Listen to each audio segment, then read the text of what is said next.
Okay, good evening students. तो let us start with an example of elimination.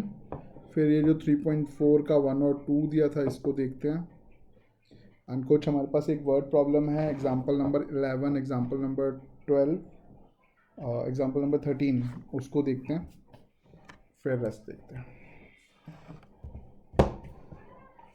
सो हम लोग elimination method कर रहे हैं.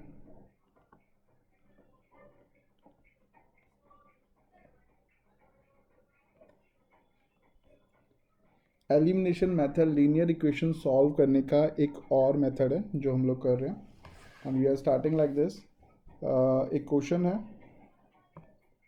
ऐसे एग्जांपल नंबर 4 है. I am taking it. 2x plus 3y equals to 8. 4x plus 6y equals to 7. अब देखिए मैं इसको आपको दो तरीके से करके दिखा रहा हूँ. आप लोग प्लीज़ ज़रा ध्यान से देखेंगे. आप करें किसी भी मेथड से आपको कोई फ़र्क नहीं पड़ेगा. Is somehow with the concept. कई बार क्या होता है, देखिए बच्चे को थोड़ा सा याद कराना जब पड़ता है, या इन द सेंस आप ये कह सकते हैं कि इन द बिगनिंग हम जो बोलते हैं वो क्या होता है कि वी नॉर्मली सेज कि अगर आपके पास लेट्स से दो इक्वेशन है. 2x plus 3y equals to 8. 4x plus 6y equals to 7.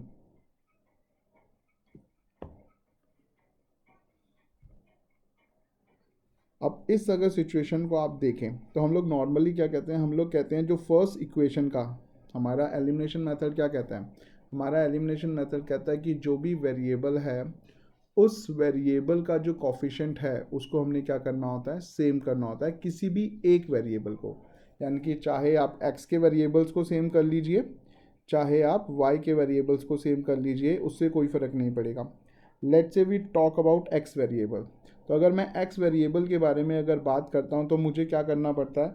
सबसे सिंपल सेंस होता है मेरा कि जो x की फर्स्ट इक्वेशन का कॉफिशेंट है उसे मैं सेकेंड इक्वेशन से इंटू कर दूँ, और जो सेकेंड इक्वेशन का कॉफिशेंट है उसे मैं फर्स्ट इक्वेशन से इंटू कर दूँ. तो आई जस्ट डू लाइक कि यहाँ पे 2 है, so I just multiply 2 over here. और यहाँ पर x का कॉफिशेंट क्या है, 4 है, तो मैं ऊपर वाली इक्वेशन को 4 से मल्टीप्लाई कर दूँ. सो अल्टीमेटली क्या होगा, मेरा जो कॉफिशेंट है अपने आप ही क्या आ जाएगा, सेम आ जाएगा. And it is on the same process. जैसे हम लोग बोलते हैं 3 2 6 एंड 2 3 6. आप 3 को 2 से मल्टीप्लाई करो यू विल गेट 6, एंड 2 को 3 से मल्टीप्लाई करो यू विल गेट 6. तो हम लोग यही वाला जो कॉन्सेप्ट होता है लगाते हैं कि हमने नीचे किया 2 इंटू 4 भी 8 हो जाएगा, और 4 इंटू 2 भी क्या हो जाएगा, 8 हो जाएगा. जो हमारा टाइम टेबल होता है उसी वाले अकॉर्डिंग. तो हमारे पास यहाँ पे क्या आ जाएगा, 4 2 ज़ा 8x, 4 3 ज़ा 12y, 8 4 ज़ा 32, 4 2 ज़ा 8x, 6 2 ज़ा 12y, एंड 7 2 ज़ा 14. तो now you can see 8x आ गया, और ओवर देयर 12y भी आ गया. अगर आप एक और चीज़ देखें तो यहाँ पर क्या हुआ है, दोनों जगह यहाँ पर 8x भी हो गया और यहाँ पर 12y भी हो गया. अब एट द मोमेंट आप बस इतना सा समझेंगे कि जो हमने अभी सिंपल सा फर्स्ट मेथड लगाया, क्या लगाया कि हमने कॉफिशेंट ऑफ x को जो फर्स्ट का था उसको सेकेंड इक्वेशन से, जो सेकेंड को था उसको फर्स्ट इक्वेशन से इंटू कर दिया, and we will get the equation. अब पॉइंट सेकेंड आता है कि अगर ये दोनों इस सिचुएशन आ जाए, यानी कि अगर दोनों के दोनों हम ऐसी सिचुएशन में पहुंच जाएं जहां पर ये दोनों कॉफिशेंट क्या हो जाएं, सेम हो जाएं, एक्स का भी वाई का भी, तो क्या होगा. तो आपको मैं एक सिंपल सी चीज़ बताता हूँ, एक सेकेंड होल्ड करना guys. So we are just talking about our first concept कि हमारे जो कॉफिशेंट होने चाहिए वो सेम होने चाहिए. अब देखिए अगर आप इस सेकेंड सिनेरियो को अगर देखते हैं तो अगर आप लोगों ने फर्स्ट क्लास ली हो तो उसके अंदर मैंने आपको रिप्रेजेंटेशन ऑफ लाइन सिखाया था. एंड रिप्रेजेंटेशन ऑफ लाइन में हमने एक सिंपल सा फॉर्मेट किया था, क्या कि a1 अपॉन a2. हाँ जी बेटा. सर अगर मैंने पहली क्लास ना ली हो फिर? हाँ मैं वही बता रहा हूँ, कंप्लीट कर रहा हूँ. नहीं भी ली होगी तो कोई फ़र्क नहीं पड़ेगा, बस एक मिनट रुक जाओ. So a1 upon a2 is equals to b1 upon b2 and not equal to c1 upon c2 अगर आता है तो वो क्या होता है, वो नो सॉल्यूशन होता है. इसका सेंस उसका हम सॉल्यूशन नहीं निकाल सकते हैं. तो अभी आप इसके ऊपर नहीं जाएंगे, अभी जो मैं चीज़ समझा रहा हूँ सिर्फ उतने को समझेंगे.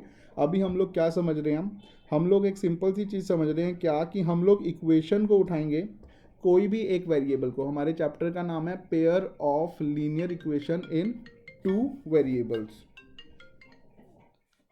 Okay, so guys what I am telling, coefficient of a pair of linear equation of two variables. तो पेयर का मतलब क्या है, आपके पास दो इक्वेशन होंगी. लीनियर मतलब जिसका डिग्री 1 होगा, and two variables that means x और वाई, जेड और टी, टी और एस, कोई भी वेरिएबल हो सकता है. तो we are talking about elimination method, जिसके अंदर हमारे पास एक ही सिंपल सा फॉर्मेट होता है क्या, कि हमें किसी भी एक वेरिएबल को एलिमिनेट करना है. किसी भी एक वेरिएबल को एलिमिनेट करने का सबसे इजी वे क्या है, जो सेकेंड इक्वेशन का कॉफिशेंट है, जैसे यहाँ पर था 4, उसे फर्स्ट इक्वेशन के साथ इंटू कर दो, और जो फर्स्ट इक्वेशन का कॉफिशेंट है 2, उसे सेकेंड इक्वेशन के साथ इंटू कर दो, तो you will get the same coefficient. ठीक है, आगे की फर्दर इस इक्वेशन में क्या हो रहा है हम वो बात नहीं कर रहे हैं, वो अलग कॉन्सेप्ट है. तो दोनों जगह क्या आ गया, 8x आ गया. अब इसी एग्जाम्पल को एक दूसरे सिनेरियो से देखिए. ये तो है सबसे ज़्यादा इजी तरीका, जो हम कहते हैं कि भैया फर्स्ट इक्वेशन और सेकंड इक्वेशन को. अब इसी क्वेश्चन को आप जरा ऐसे देखिए, ये लिखा हुआ है 2x plus 3y equals to 8 and then 4x plus 6y equals to 7. अब हमारा मेन एम क्या है, हमें सेम करना है कॉफिशेंट को किसी एक वेरिएबल के. तो अगर आप इसे ध्यान से देखें तो 2 के टेबल में 4 आता है, 2 के टेबल में क्या आता है, 4 आता है. तो instead of multiplying both the equation, मैं दोनों इक्वेशन को मल्टीप्लाई करने की जगह क्या करूं, अगर सिर्फ मैं पहली इक्वेशन को 2 से मल्टीप्लाई कर दूं, तो मेरे पास क्या आ जाएगा, 4x 6y 16, 4x plus 6y equals to 7. Again आप देख सकते हैं आपके पास दोनों ही चीज़ें क्या आ गई, 4x आ गई. That means what I am trying to tell you, the simple thing कि ये कि आपको क्या करना है, आपको किसी भी एक वेरिएबल के कॉफिशेंट को करना है सेम. तो अगर तो वो दोनों एक दूसरे के टेबल में आते हैं, तो आप सिर्फ किसी एक इक्वेशन को ही मल्टीप्लाई कर लीजिए, you will get the same answer. और अगर आपको नहीं समझ आता है, गेटिंग द पॉइंट, आपको नहीं पता लग रहा है कि ये दोनों कैसे हैं, तो सिंपल सा जो फर्स्ट इक्वेशन का कॉफिशेंट है उसे आप सेकेंड इक्वेशन से इंटू कर दीजिए पूरी के साथ, और जो सेकेंड इक्वेशन का कॉफिशेंट है उसे फर्स्ट के साथ. ठीक है, अब मैं आपको 3.4 का एक पहले एग्जांपल करा रहा हूँ, फिर मैं आपको वर्ड प्रॉब्लम कराऊंगा. लास्ट क्लास में हम लोगों ने फोर्थ एग्जांपल किया था, आज हम लोग ज़रा फोर्थ क्वेश्चन मतलब फोर्थ पार्ट किया था, आज हम लोग थर्ड पार्ट कर रहे हैं. व्हाट वी आर डूइंग, हम लोग क्वेश्चन नंबर फर्स्ट जो है एक्सरसाइज 3.4 उसका थर्ड पार्ट कर रहे हैं. And what the third part says, it says 3x minus 5y minus 4 equal to 0, 9x equals to 2x plus 7. Sorry, 9x equals to 2y plus 7. ये हमारे पास question है. तो सबसे पहले जब आपको ऐसे क्वेश्चन आए तो आपको इसे एक प्रॉपर फॉर्मेट में कन्वर्ट करना है. इसे आपने एक प्रॉपर जो लीनियर इक्वेशन होनी चाहिए उसके अंदर कन्वर्ट करना है, विच इट सेज कि दोनों जो वेरिएबल हैं वो एक तरफ और जो कांस्टेंट है वो एक तरफ. तो आपने सिंपल क्या करना है, 3x minus 5y equals to 4, आपका इधर नेगेटिव 4 है, उधर जाएगा तो क्या हो जाएगा, पॉजिटिव 4 हो जाएगा. And then we have 9x minus 2y equals to 7. आपका जो माइनस 2y है on the right side positive था, लेफ्ट साइड आगे क्या हो गया, नेगेटिव हो. ओके, सो अब आपने क्या किया, आपने इक्वेशन को प्रॉपर सेंस में कर लिया है. अब एलिमिनेट करने के लिए हमारा काम क्या है, हमें कॉफिशेंट को क्या करना है, सेम करना है. अब आप देखिए, अगर आप x के कॉफिशेंट को देखें ध्यान से, तो ऊपर 3 है, नीचे 9 है, और 3 और 9 3 के टेबल में आते हैं, 3 और 9 3 के टेबल में आते हैं. तो instead of multiplying both equation, हम सिर्फ क्या कर सकते हैं, पहली इक्वेशन को ही मल्टीप्लाई करके क्या कर सकते हैं, सेम. तो हमने सिंपल सा क्या किया, हमने सिर्फ फर्स्ट इक्वेशन को लिया और 3 से मल्टीप्लाई कर दिया. हमने फर्स्ट इक्वेशन को लिया और 3 से मल्टीप्लाई कर दिया. इररिलेवेंट y का क्या आंसर आएगा, हमें किसी एक वेरिएबल को एलिमिनेट करना है सिर्फ. सो 3 3 ज़ा क्या हो गया, 9. So 3 3 is 9x minus 5 3 is 15y equals to 4 3 is 12. and then 9x minus 2y equals to 7. So 3 3s are 9x minus 5 3s are 15 equals to 4 3s are 12. 9x minus 2y equal to 7. Now equation हमारे पास आ गई है. तो हमने क्या किया, x का जो coefficient था उसके दोनों को सेम कर लिया, x वेरिएबल के कॉफिशेंट को दोनों को सेम कर लिया. अब नेक्स्ट स्टेप आता है कि हम लोगों को क्या करना है, साइन को कंपेयर करना है. If we have the same sign तो हमें साइन चेंज करने हैं, if we have the different sign तो कोई फ़र्क नहीं पड़ता, आराम से एलिमिनेट हो जाएगा. तो आप देखिए यहाँ पर 9x पॉजिटिव है, यहाँ पर भी 9x पॉजिटिव है, दोनों क्या चल रहे हैं, पॉजिटिव चल रहे हैं. ईजिली सी कि 9 और 9 दोनों का पॉजिटिव साइन है, तो हमें क्या करना पड़ेगा, एलिमिनेट करने के लिए एक नेगेटिव एक पॉजिटिव होना चाहिए. ज़ीरो कैसे आता है, अगर आपके पास +3 -3 लिखा है तो ही आप इसे क्या कर सकते हैं, ज़ीरो कर सकते हैं. इसलिए हमारे पास एक साइन नेगेटिव एक साइन पॉजिटिव होना चाहिए. सो एट द मोमेंट दोनों पॉजिटिव है, हम क्या करेंगे, चेंज करेंगे साइन. तो ये पॉजिटिव जो है ये नेगेटिव हो जाएगा, देन ये जो नेगेटिव है ये पॉजिटिव हो जाएगा, और जो 7 पॉजिटिव है वो नेगेटिव हो जाएगा. इसका सिंपल सा सेंस क्या है, आपने पूरी की पूरी इक्वेशन को क्या करना है, साइन को चेंज कर देने हैं. सो +9 -9 आप क्या करेंगे, एलिमिनेट. ये हो गया एलिमिनेट. अब आप क्या करेंगे, देखो जो साइन चेंज हो जाता है वो प्रायोरिटी बन जाता है. यानी कि ये पे लिखा है 2y प्लस का, ये लिखा है -15y. तो now it will come 13y with a -1. ठीक है, 15 में से 2 गया तो 13 आ जाएगा, किसके साथ, नेगेटिव के साथ. And 12 - 7 how much it will come, it will come 5 with the positive, क्योंकि बड़ा साइन किसका है, 12 का, और वो क्या है, पॉजिटिव. तो y की वैल्यू क्या आ जाएगी, 5/13 विद अ माइनस. ठीक है, सो y सर की दोबारा वैल्यू समझा दो. -5/13. ओके, देखिए दोबारा से अगर आप इस इक्वेशन को देखिए, आपका सिंपल सा इक्वेशन था 3x - 5y - 4 equals to 0, 9x equals to 2y + 7. So ultimately आपने क्या करना है, आपने 3x - 5y है, इस -4 को पहले on the right hand side ले जाना है, सो दैट इक्वेशन एक प्रॉपर वे में आ जाए. फिर सेकेंड इक्वेशन में आपने दोनों वेरिएबल एक साथ कर लेने हैं, 9x + 2y है, इधर जाएगा तो -2y इक्वल्स टू 7 हो जाएगा. Now we have the equation. अब एलिमिनेट करने के लिए हमारे पास क्या होना चाहिए, कॉफिशेंट एक वेरिएबल का सेम होना चाहिए. तो हमें पता है 3 और 9 सेम टेबल में आते हैं 3 के, तो हमने 3 × 3 किया, 9 आ गया. जैसे ही हमने 3 से मल्टीप्लाई किया, we have to multiply the whole equation. 3 × 3 9, 5 3 = 15, 4 3 = 12. In that case दोनों क्या हो गए, पॉजिटिव हो गए. जब भी साइन आपके पास पॉजिटिव पॉजिटिव गिवन हो या नेगेटिव नेगेटिव गिवन हो, तो आपको क्या करने हैं, साइन हमेशा चेंज करने हैं. और जब आप साइन चेंज करेंगे तो आपको पूरी की पूरी इक्वेशन के साइन चेंज करने हैं. प्लस अगर आपको प्लस माइनस दे रखा हो या माइनस प्लस दे रखा हो तो आपको साइन चेंज करने की ज़रूरत नहीं है, क्योंकि वो डायरेक्टली एलिमिनेट हो जाता है. तो हमने क्या किया, +9x -9x को हमने क्या किया, एलिमिनेट कर दिया. ये ख़त्म हो गया. y निकला हमारे पास 15 + 2 will come -13y equals to 12 - 7 will come 5. तो y की वैल्यू कितनी आ गई, 5/13 इन नेगेटिव.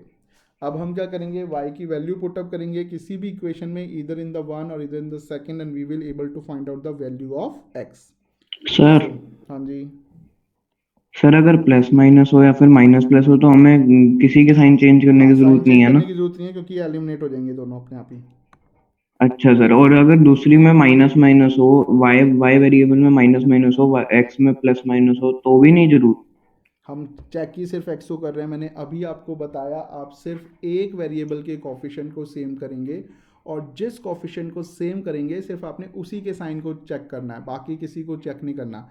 इधर हम लोगों ने ओके. 9x और 9x को सेम किया है ना, तो हमने सिर्फ और सिर्फ इन्हीं के साइन को चेक करना है, किसी और के साइन को चेक नहीं करना है, चाहे फिर कांस्टेंट और में सर प्लस अगर माइनस हो चाहे माइनस प्लस सर हो. अगर प्लस माइनस हो तो नॉर्मल कैंसिल करते, साइन चेंज तब वो करने की नॉर्मल जरूरत नहीं है. कैंसिल हो जाएगा, हाँ तब वो नॉर्मल सर कैंसिल ऐसा हो क्यों? जाएगा.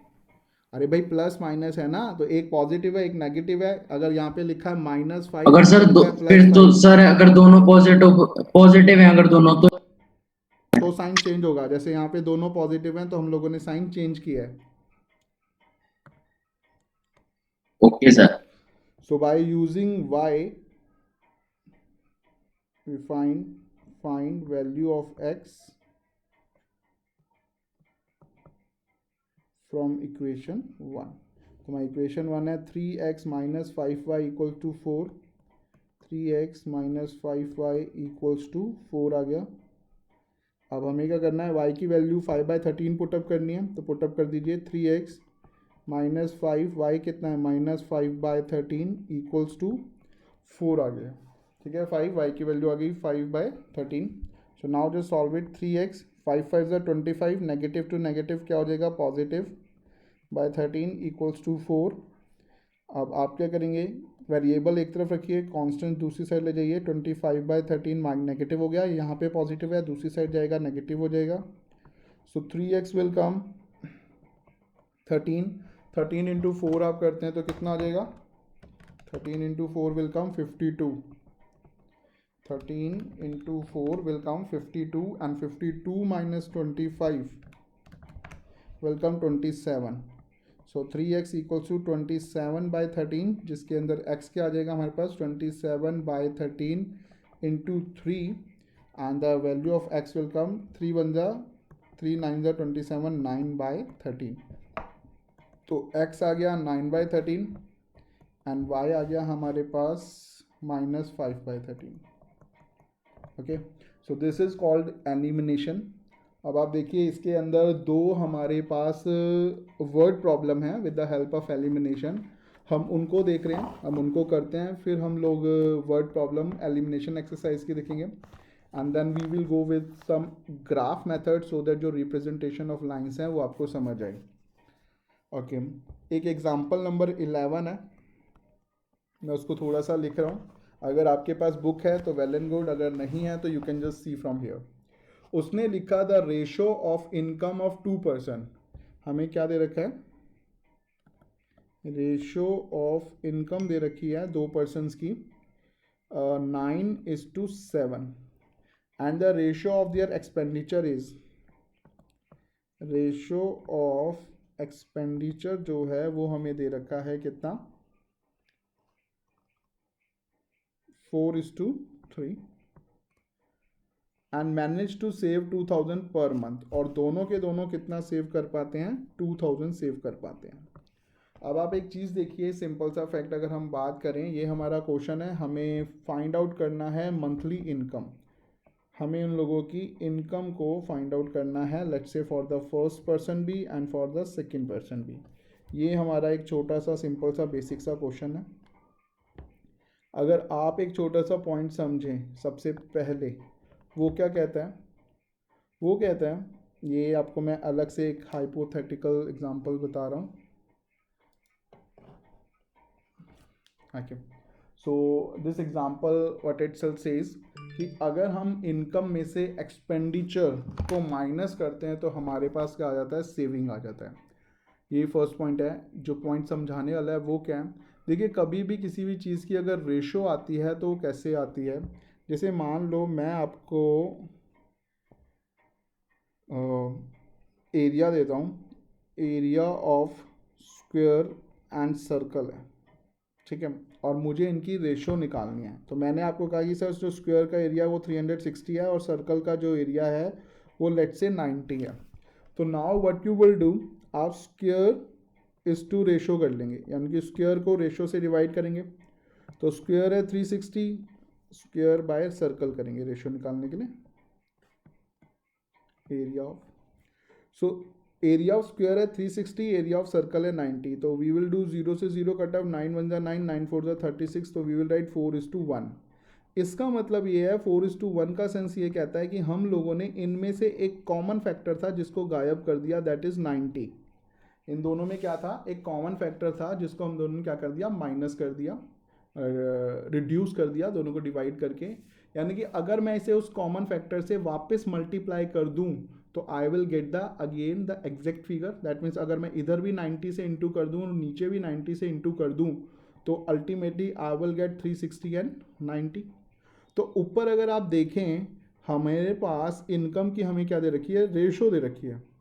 इनकम की रेशो देने का मतलब है कि ज़रूर कोई ना कोई एक कॉमन फैक्टर रहा होगा जो हम लोगों ने डिवाइड करके इसमें से हटा दिया। सर एक्सपेंडिचर मतलब है जो हमने कमाया होगा उसमें से कुछ ना कुछ एक कॉमन फैक्टर रहा होगा जो हम लोगों ने क्या कर दिया है, उसे हटा दिया है। तो लेट से इनकम निकालने के लिए उस इनकम को हम लोग मान लेते हैं that common factor be x, कि उन दोनों के अंदर जो कॉमन फैक्टर रहा होगा वो क्या रहा होगा, एक्स रहा होगा। तो अगर वो एक्स रहा होगा तो पहला पर्सन जो है उसकी इनकम हो जाएगी x into 9, it will come 9x, और दूसरा बंदा जो होगा उसकी इनकम हो जाएगी 7 इंटू एक्स 7x। ठीक है ना, x क्या है, x वो कॉमन फैक्टर है जो इन दोनों में हमने डिवाइड करके हटा दिया होगा, अब उसको हमने x मान लिया।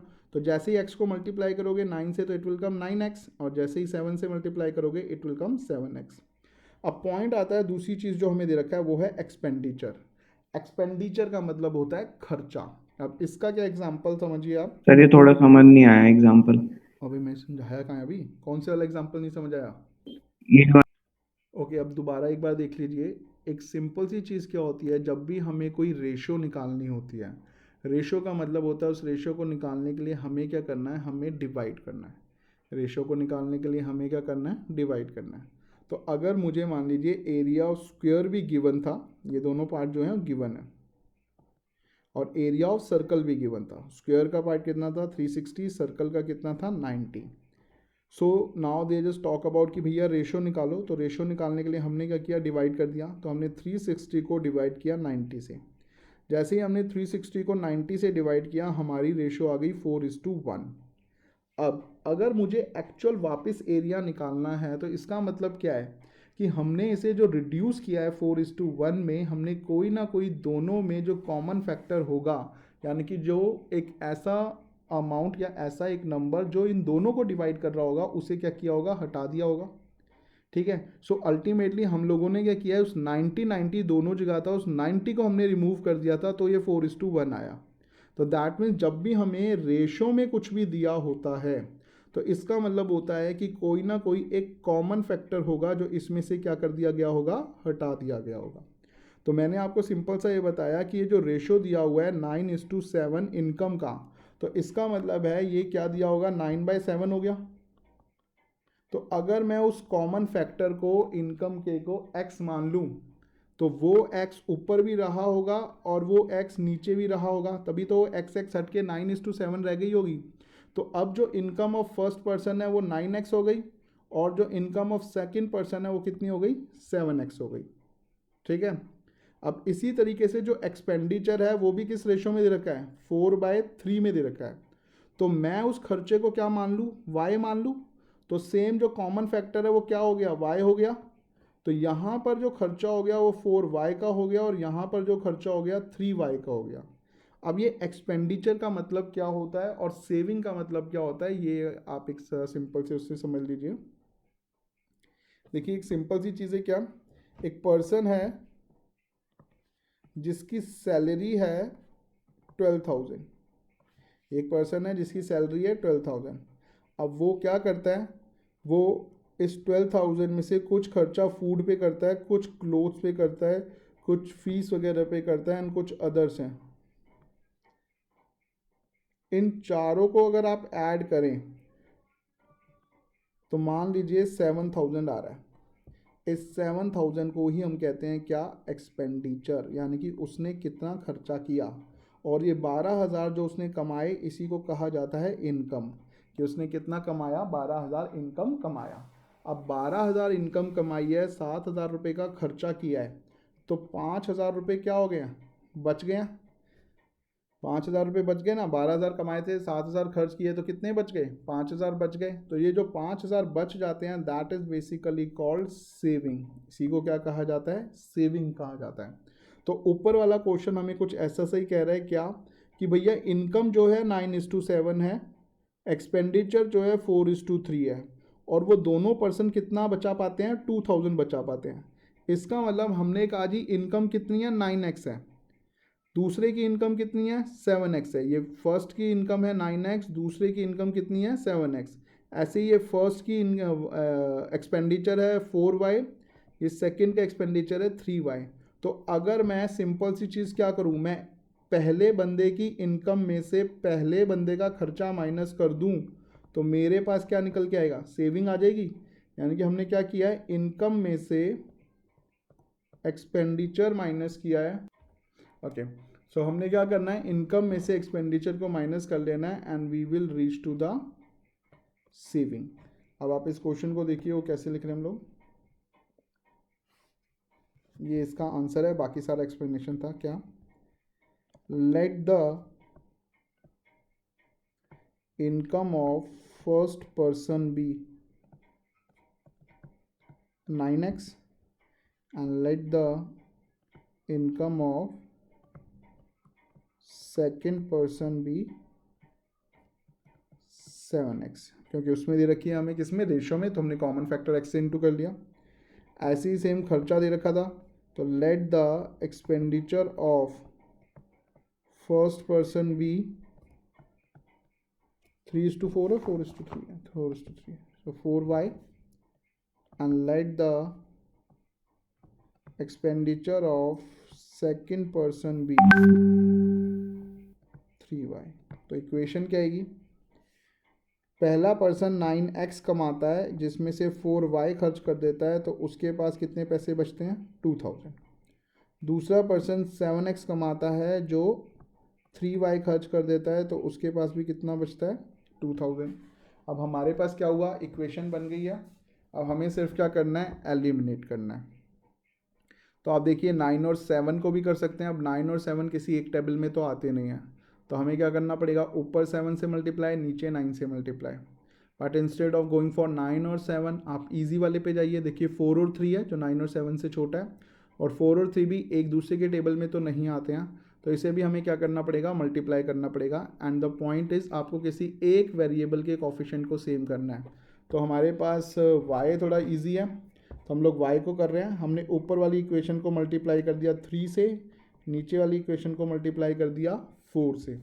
नाउ इट विल कम 9 3 ज़ा 27x, 4 3 ज़ा 12y इक्वल्स टू 3 2 ज़ा 6000। सेम सर -3 से नहीं करेंगे, -3 से नहीं करेंगे, क्यों करेंगे, टू डू हमने जो सेकेंड इक्वेशन का कॉफिशिएंट था 3 उसको फर्स्ट इक्वेशन से, जो फर्स्ट इक्वेशन का कॉफिशिएंट था 4 उसको सेकेंड इक्वेशन से क्या किया, मल्टीप्लाई किया। तो वी विल गेट 9 × 3 27, 4 × 3 12, 3 2 ज़ा 6, 7 4 ज़ा 28, then we have a minus as it is 4 3 ज़ा 12y and it will come 4 2 ज़ा 8000। अब हमने क्या किया, y के कॉफिशिएंट को क्या कर लिया है, सेम कर लिया है। So now we have the second step, हमें क्या करना है, साइन को चेक करना है, और उसी सिर्फ वेरिएबल्स के थ्रू चेक करना है जिसको हमने सेम कराया। तो हमने y को सेम कराया, तो यहाँ पर साइन क्या है, माइनस माइनस है, तो दोनों साइन सेम है। तो और अगर दोनों साइन सेम होंगे तो हमें क्या करना है, नेक्स्ट वाली इक्वेशन का जो सेकंड है उसकी इक्वेशन के साइन को चेंज करना है। तो 28 माइनस का हो जाएगा, प्लस -12 प्लस का हो जाएगा, एंड 8000 माइनस का हो जाएगा। Now we have 12y in minus plus 12, ये दोनों क्या हो जाएंगे, एलिमिनेट हो जाएंगे। ये दोनों क्या हो जाएंगे, एलिमिनेट हो जाएंगे। And on the second way ये 27 है, 28 है, तो यहाँ पर हमारे पास बचेगा -x क्योंकि 28 माइनस का बड़ा है, और यहाँ पर बचेगा -2000 क्योंकि हमारे पास 8000 के साथ माइनस है। Minus minus will cut off, x की वैल्यू कितनी आ जाएगी, 2000, x की वैल्यू आ गई। अब हमें क्या करना है, by putting the value of x, by putting the value of x in equation 1 to find y को फाइंड आउट करने के लिए आपने फर्स्ट इक्वेशन में x की वैल्यू डालनी है। So the first equation itself says 9x sir income तो आ चुकी है, 4y equals, so 9x minus 4y equals to 2000। So it will come 9x कितना है, x की वैल्यू आई है 2000, minus 4y equals to 2000। So 9 2 ज़ा 18,000 minus 4y equals to 2000. So minus 4y equals to 2000 minus 18,000. So minus 4y minus 16,000, minus minus cut off y आ गया 16,000 by 4. So y आ गया आपके पास कितना, 4000। अब जैसे कि उन लोगों ने सिर्फ इनकम मांगी थी, तो फर्स्ट पर्सन की जो इनकम थी वो थी 9x, तो यू विल राइट 9 × 2000, तो कॉमन फैक्टर 9 2 ज़ा 18,000 है। और सेकंड पर्सन की जो इनकम थी वो थी 7x, So 7 into 2000, that will come 14,000. Okay guys, वो हमारा basically related to 2 digit number है. तो before we go for that question, हम सबसे पहले ये 2 डिजिट का जो कॉन्सेप्ट है इसको अच्छे से समझते हैं, फिर उसके बाद हम उस पर चलेंगे. सो ये 2 डिजिट कॉन्सेप्ट देखिए क्या है. देखिए आपको पता है कि सबसे पहली जो डिजिट होती है वो वंस प्लेस होती है, फिर ये जो होती है टेंस प्लेस होती है. हम लोगों को 2 ही है तो हम लोग इन्हीं 2 की बात करेंगे. 100 तक की हमारे पास है नहीं है, क्योंकि बेसिकली हमें 2 वेरिएबल की बातें होनी है. अब वंस प्लेस को why it says ones and why it says tens place means tens. इसका रीज़न है, देखिए जो वंस प्लेस पे डिजिट होती है वो हमेशा 1 से इनटू होती है, और जो टेंस प्लेस पे डिजिट होती है वो 10 से इनटू होती है. ठीक है, तब जाके हमारे पास क्या आता है, वो नंबर आता है जो एक्चुअल में हमें देना होता है. जो वंस प्लेस की डिजिट है वो सर क्या होती है, ऐसा वंस क्या होती क्या? है. सो वंस प्लेस की जो डिजिट है वो 1 से मल्टीप्लाई होगी, और टेंस प्लेस की जो डिजिट है 10 से मल्टीप्लाई होगी. Then we will get the number. ठीक है, अब इसका सेंस क्या है, देखिए अगर वो लिखा हुआ है, लेट्स से इट्स रिटर्न 36, मान लीजिए इट्स रिटर्न 36, तो 36 में 6 क्या डिनोट करता है, वंस डिनोट करता है, और 3 क्या डिनोट करता है, टेंस प्लेस को डिनोट करता है. तो आप इस 36 को 3 + 6 करने से 36 नहीं ला सकते हैं, ये गलत होगा. क्यों? क्योंकि जो 3 है वो एट द मोमेंट अगर विदाउट टेंस प्लेस किया है तो 3 ही रहेगा. अब देखिए आप इसे कैसे लाते हैं. 36 हमने लिखा 36, इसका मतलब क्या है, इसका मतलब है जो 6 है वो वंस प्लेस पे है, जो 3 है वो टेंस प्लेस पे है. It means 3 into 10 plus 6 into 1 will come 36. 3 into 10 will come 30 and 6 into will come 6. That's why it will become 36. इसलिए जो वंस प्लेस की डिजिट होती है 1 डिनोट करती है, जो टेंस प्लेस की डिजिट होती है वो 10 डिनोट करती है. इट मीन्स अगर मैं आपको बोलूँ कि a digit of tens place is 4 and digit of ones place is 7, तो फाइंड द नंबर. तो जरा आप बताइए नंबर क्या होगा. अब देखिए जो टेंस प्लेस की डिजिट है वो क्या बोल रहा है, 4 है. तो टेंस प्लेस की डिजिट 4 है, तो इसका मतलब क्या है, 4 into 10 है, इट मीन्स 40. एंड जो वंस प्लेस की डिजिट है वो क्या है, 7 है, यानी कि 7 into 1 7. तो जो नंबर है वो क्या होगा, नंबर होगा आपके पास 47. ठीक है गाइस, समझ आया. दैट मीन्स जो टेंस प्लेस होता है वो हमेशा 10 से मल्टीप्लाई है, इसीलिए हम उसे टेंस कहते हैं. दैट मीन्स अगर कभी भी मान लीजिए अगर ये लिखा हुआ है 396, ठीक है, तो इसका मतलब क्या है, 6 हमारी वंस प्लेस पे है, 9 हमारा टेंस प्लेस पे है, और जो 3 है हमारा वो 100 वाले प्लेस पे है. और अगर आपको बोला जाए इसको ज़रा सिंप्लीफाई फॉर्मेट में लिखिए, तो यू कांट राइट कि 3 + 9 + 6 = 396. ये आपका गलत है बिल्कुल ही. यू हैव टू राइट कि भैया 3 जो है 100 वाले प्लेस पे है, दैट मीन इट्स 300. 9 जो है टेंस वाले प्लेस पे, इसलिए 90, एंड 6 जो है वंस वाले प्लेस पे है. तब आप टोटल करेंगे तो इट विल कम 396. इसका सेंस क्या कहता है कि 3 on the 100 place, that mean it has to be multiply by 100. 90 जो है टेंस प्लेस पे है, इसलिए 9 is to be multiply by 10. And 6 जो है वंस प्लेस पे है, इसलिए 6 को किससे मल्टीप्लाई करना पड़ेगा, 1 से. तो इसका मतलब ये क्या बनेगा, 396 बनेगा. तो गाइज ये पॉइंट आपको समझ आया कि जो टेंस प्लेस पे होगा वो 10 से मल्टीप्लाई होगा, जो वंस प्लेस पे होगा वो 1 से मल्टीप्लाई होगा. अब देखिए गाइज जब हमने इस बारे में बात की है तो हमने जो बात की है वो 2 वर्ड्स के बारे में बात की है. One is called digit and second is called number. Digit और नंबर में अपना ही फर्क होता है. ठीक है, ये दोनों बातें एक नहीं है. व्हेन आई से 4 is on 10th digit, when I से 4 इज ऑन 10th डिजिट, तो इसका मतलब है 4 10th डिजिट पे है तो 4 इंटू 10 है, तो इसका मतलब है ये तो हो गया 10th प्लेस वाली डिजिट, ये क्या हो गई 10th प्लेस वाली डिजिट।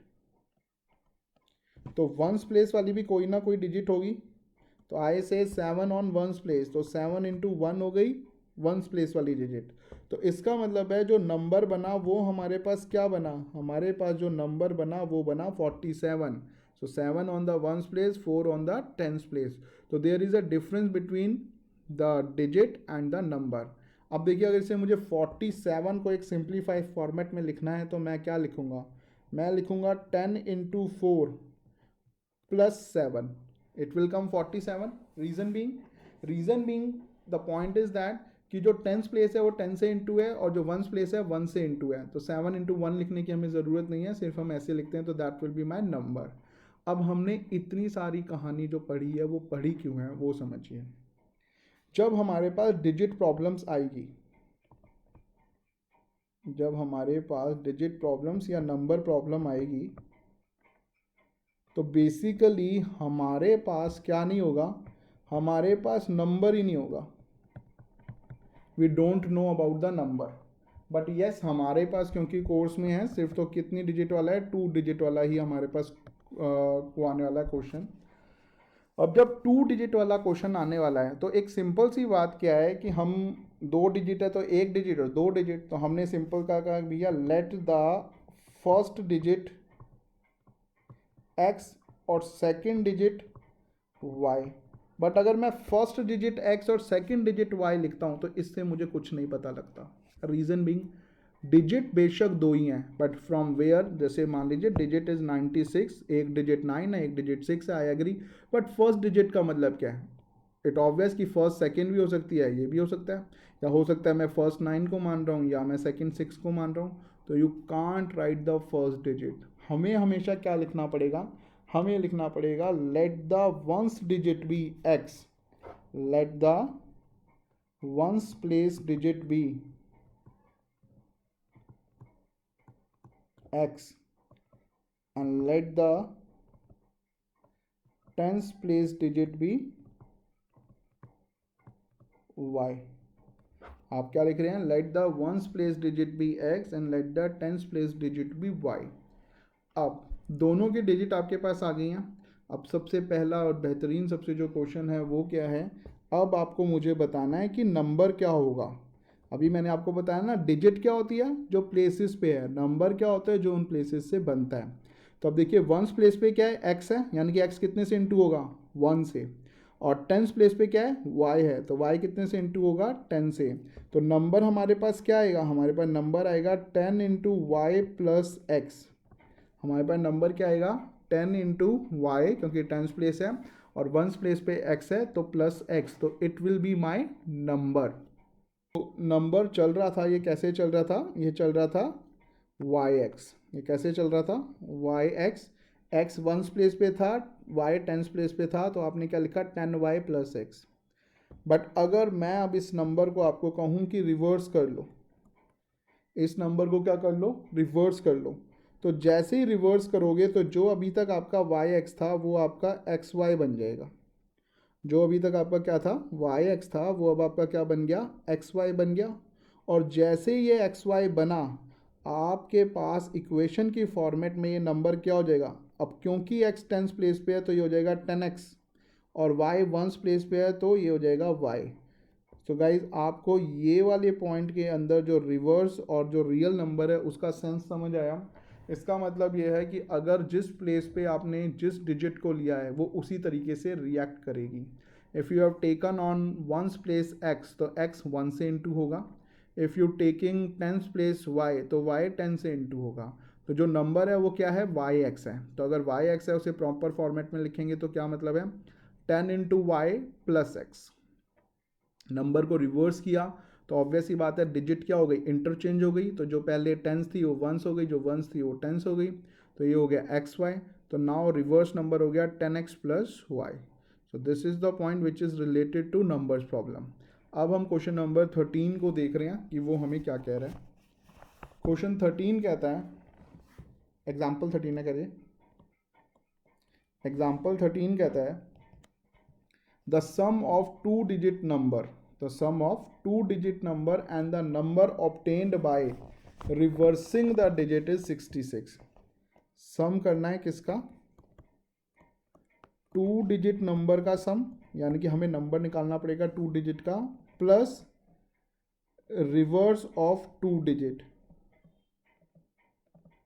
और रिवर्स भी। अगर इन दोनों को सम करते हैं तो इसका जो सम आ रहा है वो आ रहा है जी 66। पहली इक्वेशन ये कहती है and the if the digit of the number differs by 2, और जो डिजिट हैं उनका जो नंबर है वो कितने से डिफर कर रहा है जी? वो कर रहा है बाय 2 से डिफर कर रहा है। तो find the number how many such numbers are there.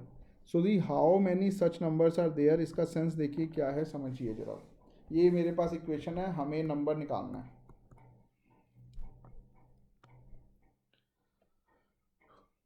अब आप एक चीज़ देखिए, इसके अंदर हम एक बार इक्वेशन बनाएंगे तो शायद उससे आंसर नहीं आए, और फिर दूसरी बनाएंगे तो शायद उससे आए। उसका रीज़न क्या है? उसका रीज़न ये है, उसने बोला the digit number differs by 2, यानी कि जो दो डिजिट हैं उन दोनों का जो डिफरेंस है वो कितना है? 2 का डिफरेंस है। अब उसने ये तो मुझे बताया ही नहीं है कि मुझे वंस में से टेंस माइनस करनी है या टेंस में से वंस माइनस करनी है। इसका मतलब है if I am writing 75 and I am writing 57, they both have the difference of 2, क्योंकि if I minus 7/5 and if I minus 5/7, तो डिफरेंस तो 2 आने वाला है। अगर मैं इधर भी 7/5 लिखता हूँ तब भी डिफरेंस क्या आने वाला है? 2 आने वाला है। पर दोनों ही चीज़ में देखिए डिजिट तो वही सेम है, पर वंस और टेंस की वजह से दोनों में क्या हो रहा है? चेंज आ रहा है। और यहाँ पर भी 7/5 है, यहाँ पर भी हमारे पास 7/5 है। तो इसकी वजह से जब हम ये निकालेंगे डिजिट नंबर डिफर्स बाय 2, तो हो सकता है जब हम लोग इसे x माइनस वाई लेंगे तो आंसर ना आए, y माइनस एक्स से आए। ठीक है, तो वो हम देखेंगे जब हम करेंगे। अभी हम फर्स्ट समझ नहीं इक्वेशन आया बना मुझे रहे हैं, वो क्या कह रहे हैं सर। ये, फिर हम सेकेंड इक्वेशन बनाते हैं, फिर आप समझिए। तो पहले हम शुरू करते हैं इसे, फिर वो आ जाएगा। उसने बोला sum of two digit number and the number reverse by them is इतना। तो सबसे पहले हमने लिखा भैया let the ones place digit be x, की जो फर्स्ट डिजिट है वंस पे वो x है, and let the tens place digit be y। जो वंस के प्लेस पे डिजिट है वो x है, जो टेंस के प्लेस पे डिजिट है वो क्या है? y है। अब जिसकी वजह से जो नंबर है वो क्या बन रहा है हमारे पास? नंबर हमारे पास बनेगा yx। तो इसका मतलब हो गया नंबर हो गया हमारे पास 10y प्लस x। और अगर इसी नंबर को रिवर्स कर दें, रिवर्स नंबर क्या हो जाएगा? xy। तो हमारे पास रिवर्स नंबर बनेगा 10x प्लस y। ठीक है जी, यहाँ तक नंबर है yx, तो ये हो गया 10y प्लस x, और यहाँ पर है रिवर्स नंबर xy, तो x टेंस के प्लेस पे तो 10x प्लस y। तो पहली इक्वेशन उसने कहा कि अगर दो डिजिट के नंबर को और रिवर्स करके उस नंबर को प्लस किया जाए तो टोटल आ रहा है जी 66। तो नंबर है क्या? 10y plus x plus 10x plus y equals to क्या बनेगा जी? 66। यानी कि इसका सेंस हो गया 11y 11x, you can write the x first of all, 11x plus 11y equals to 66। ये आ गई फर्स्ट इक्वेशन। अब देखिए ये बिल्कुल ऑप्शनल है आपके पास कि आप इसे सिंप्लीफाई करते हैं या नहीं करते हैं। यू कैन ईजिली सी कि ये पूरी की पूरी टर्म 11 से डिवाइड हो रही है, 11 1 जा 11 1 जा 11 6 जा। तो अगर आपको ध्यान आता है तो यू कैन सिंप्लीफाई इट, अगर आपको लगता है ध्यान नहीं आता तो आप ऐसे भी सॉल्व करेंगे तो भी हो जाएगा। अभी एट द मोमेंट मैं इसको सिंप्लीफाई कर रहा हूँ। So I just divide the whole equation by 11, divide equation by 11। और किसी को भी अगर ये डाउट आ रहा हो कि अगर सिंप्लीफाई करेंगे तो आंसर अलग आएगा या वो आएगा, तो मैं सिंप्लीफाई करके कर रहा हूँ, आप प्लीज़ पूरा का पूरे 11 से करके देखना, you will get the same answer. So 11 को जैसे ही डिवाइड करेंगे you will get x plus y equals to 6। ये आ गया हमारे पास फर्स्ट इक्वेशन। अब उसने दूसरी इक्वेशन क्या बोली है? उसने दूसरी इक्वेशन बोली है digit number differs by 2। Digit number differs by 2 का मतलब है एक्स एंड वाई। तो x and y differs by 2 का मतलब है I can write x minus y equals to 2 और y minus x equals to 2। मेरे पास दोनों ही चीज़ें हो सकती हैं ना, कि उसने बोला डिफर्स बाय 2, अगर ये इक्वेशन मान लीजिए क्या रही होगी, x1 से 57 रही होगी, तो 7 में से 5 जाएगा तो कितना आएगा 2। और अगर ये नंबर 75 रहा होगा तो 7 में से 5 जाएगा तो क्या आएगा 2। तो दैट मीन्स सर मेरे बट पास जो 57 में तो सेकंड, 5 माइनस 7 -2 होगा ना। हाँ तो उसने बोला ना 2 है, तभी तो बता रहा हूँ ना, ये x है, ये y है, यहाँ पर ये x है और ये y है। फ़र्क है ना, उसने हमें बताया नहीं है ना कि वंस में से टेंस माइनस करना है या टेंस में से वाई वंस माइनस करना है। तो हमें तो सिर्फ ये पता है कि दोनों का डिफरेंस क्या आएगा, 2 आएगा। तो x माइनस वाई हो सकता है, अगर y वाली टर्म बड़ी हो तो भी 2 आएगा, अगर x वाली बड़ी हो तो y minus x equal to 2 आएगा। Getting the point. Yes sir. हमारे पास जो रिजल्ट आएगा वो क्या आएगा, हमारे पास जो रिजल्ट आएगा, लेट से आएगा x आया 7 या y आएगा 5। ठीक है, तो हमने लिखा जी 7 माइनस वाई इक्वल टू आ गया 2। बट हो सकता है आंसर ऐसे भी तो हो सकता है ना कि x की वैल्यू 5 हो और y की वैल्यू 7 हो, तब y माइनस एक्स यानी कि 7 माइनस 5 इक्वल्स टू 2। तो उसने हमें ये बताया ही नहीं है ना कि वंस बड़ा है या टेंस बड़ा है। उसने हमें क्या नहीं बताया, उसने हमें ये नहीं बताया कि वंस बड़ा है या टेंस बताया बड़ा है, उसने सिर्फ हमें ये बताया कि दोनों का डिफरेंस 2 है, -2 हो नहीं सकता। तो हमने क्या करा है, हमने दोनों को ले लिया कि इक्वेशन हो सकती है x माइनस वाई भी 2 हो या y माइनस एक्स भी इक्वल्स टू 2 हो। तो अब हमारे पास सेकेंड इक्वेशन के नम पे कितना है, 2 चीज़ें हैं। तो अब हम सॉल्व करेंगे फर्स्ट इक्वेशन और सेकेंड का ए पार्ट और फर्स्ट इक्वेशन सेकेंड का बी पार्ट। ठीक है, अगर ए पार्ट से आंसर आ जाएगा तो हमें सेकेंड पे जाने की ज़रूरत नहीं पड़ेगी। तो हम सॉल्व कर रहे हैं, सॉल्विंग इक्वेशन 1 एंड सेकेंड का ए पार्ट। ये सेकेंड का ए पार्ट है, ये सेकेंड का बी पार्ट है। तो फर्स्ट इक्वेशन कहती है x plus y equal to 6, दूसरी कहती है x minus y equals to 2। ये पॉजिटिव y, ये नेगेटिव y, 1 1 कॉफिशिएंट सेम है, ये कट गया, क्या बचा 2x इक्वल्स टू 8। तो x आ गया 8 डिवाइडेड बाई 2, 2 4 जा, x की वैल्यू कितनी आ गई 4। सर y की 2x निकालनी है, इक्वल टू 4 आएगा। हाँ हमने 4 ही तो लिखा ना। 2x इक्वल टू 6 प्लस 2 आ गया 8, सर x की 2x वैल्यू इक्वल टू 2 1 जा 4। 2, 2 4 जा 8। हाँ जी बोलो। तो 6 और 2 8 आ गया, x की वैल्यू आ गई 4। तो by putting value of x to find y, तो x plus y equal to 6 है, तो 4 प्लस वाई इक्वल टू 6, तो y आ गया हमारा 6 माइनस 4, y की वैल्यू आ गई हमारे पास 2। ठीक है जी, तो अब हमारे पास y है 2, x है 4, तो हमारा नंबर क्या है, हमारा नंबर था 10y प्लस एक्स। तो हमारा नंबर क्या था 10y प्लस एक्स। तो इसका मतलब 10 इंटू 2 प्लस 4 यानी कि नंबर इज़ 24। तो जो नंबर है वो क्या है 24 है। अब आप देखिए, अगर instead of using equation x minus y आपने y माइनस एक्स को यूज़ किया होता तो आपका पहले नेगेटिव में आंसर आता, फिर आपको चेंज करके दोबारा से इक्वेशन को दूसरे को यूज़ करना पड़ता। अब क्योंकि हमारा इसी से आंसर आ गया तो आपको इसे यूज़ करने की ज़रूरत नहीं है। ओके गाइज, आज हमने यहीं तक ही करना है, नेक्स्ट क्लास में मिलते हैं। फर्दर हम लोग आगे वर्ड प्रॉब्लम्स और नेक्स्ट मेथड्स करेंगे। टिल देन प्लीज़ आप इसी को दोबारा से करने की कोशिश करना, that is your homework. Okay bye, thank you, take care, bye.